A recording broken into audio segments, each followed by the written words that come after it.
3.5 weeks, this diverse bunch of teens have created and run their own school. Tomorrow morning at 9 AM, 30 12-year-olds will be arriving here at your school.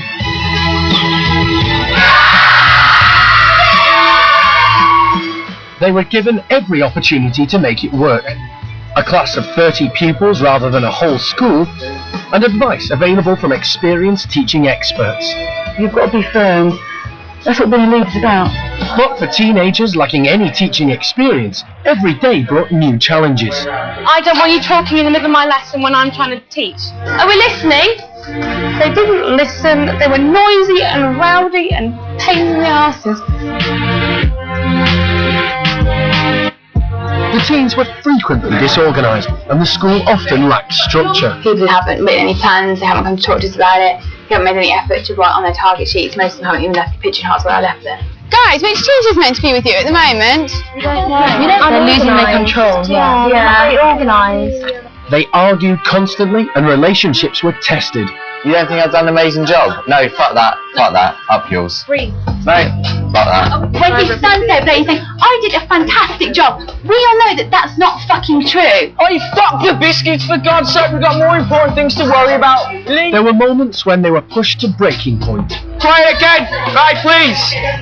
Quiet! Right. You're running out of lesson, I'm not joking. Oi! Line up now! It's just driving me mad in here.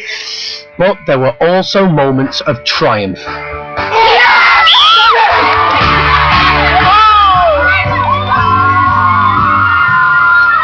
Once a man who liked Mexican cheese. His name was Tom, and he always said please. Mexican cheese. I fall to my knees with a great taste of Mexican cheese. The teens forged a powerful bond with their pupils. At my school, you can't leave dance with the teachers. Give me some. 1, 2, 3. She loved it. And firm friendships with each other.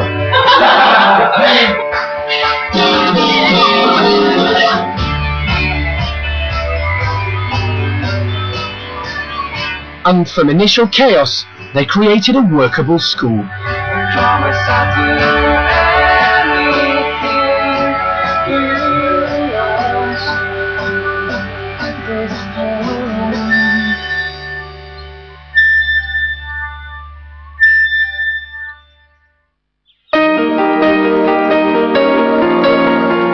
Now that they're back home, what have the teen teachers learnt from their experience at the school in the woods? Most have a new sense of direction. 17-year-old Essex girl Shana triumphed at the school in her success as a history teacher. Previously, her dream was a career in law, but the experience has opened her eyes to other possibilities. I still want to go to university and do history, but I think the experience also made me think about, because before I was going to be a barrister, but now I kind of think I'm thinking about being a teacher. Before I taught a lesson, I was quite apprehensive because I didn't want to be just another boring history teacher. But it was so rewarding, like when they were enthusiastic about it and they enjoyed it and they were like taking part in the lesson and putting their hands up and answering questions. The only thing I have with like maybe a career in teaching is that it wouldn't be as good as School in the Woods. Like the School in the Woods experience was amazing and the kids are so amazing, so I don't know if real teaching could live up to that.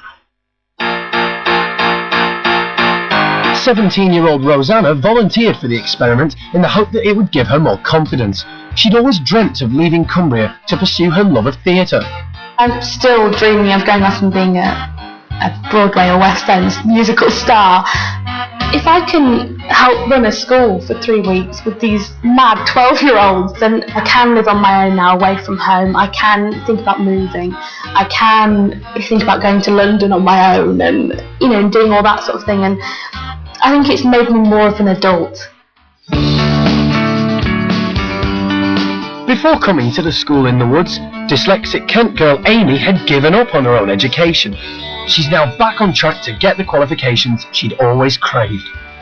My short-term plan is I'm going to do my maths GCSE, I'm going to do some different courses. If I want to be successful like I am going to be, I need to go and get them qualifications, so that's what I'm going to do. Without the experience, I've been quite happy with my normal life, but I don't want my normal life anymore. 17-year-old Londoner Natasha wanted to switch kids onto her favourite subject, maths, but the experience has had just as much an effect on her. The biggest impact that this has had on my life is that I really want to go into research now, mathematical research. When before I was thinking, okay, I'll do my 4 years at university and then I'll probably end up in something like finance, but I've never 100% wholehearted wanting to do that. And I love maths so much, and I've seen how much I love maths, and I want to keep doing it. This is what I want to do for the rest of my life.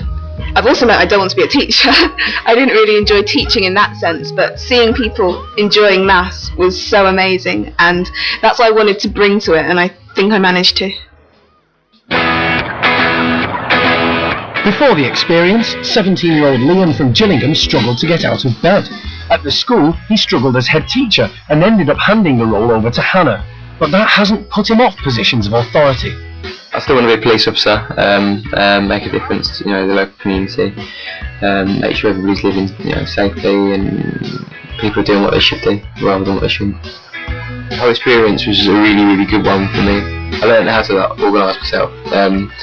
For instance, when I was there, I realised that I could, get things done for me and for other people, and I think if I can do that now, it's only going to be good for me. And for 18-year-old Hannah Coochman, who constantly battled to keep the school on track, there's some more good news. She's just found out that her first-class A-level results have got her into Oxford. I'm off to study law at Oxford University now, and some would say that's a pretty good start, so I'm hoping that I can really use the opportunity and, go somewhere with it. I think there was a lot of room at School in the Woods for people to learn things about themselves. I know that I'm a lot of a control freak, and I know that sometimes I get this sort of superiority complex, thinking, oh well, I could do this so much better. So it has sort of brought home to me the things that I need to change to maybe have a leadership position in the future. One day maybe I'll be at 10 Downing Street. The only thing I think anyone who works in education will learn from what we did is there are other methods. Not everything has to be the conventional manner. I'm not saying change the syllabus and teach them about flipping grime. You just incorporate some of the stuff that we did because it obviously worked.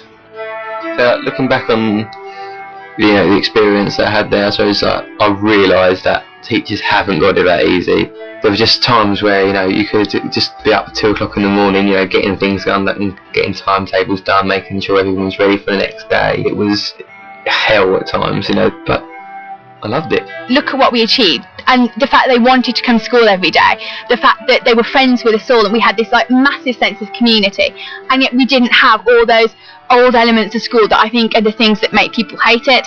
I've just had so much fun, and I don't think I'll ever forget it.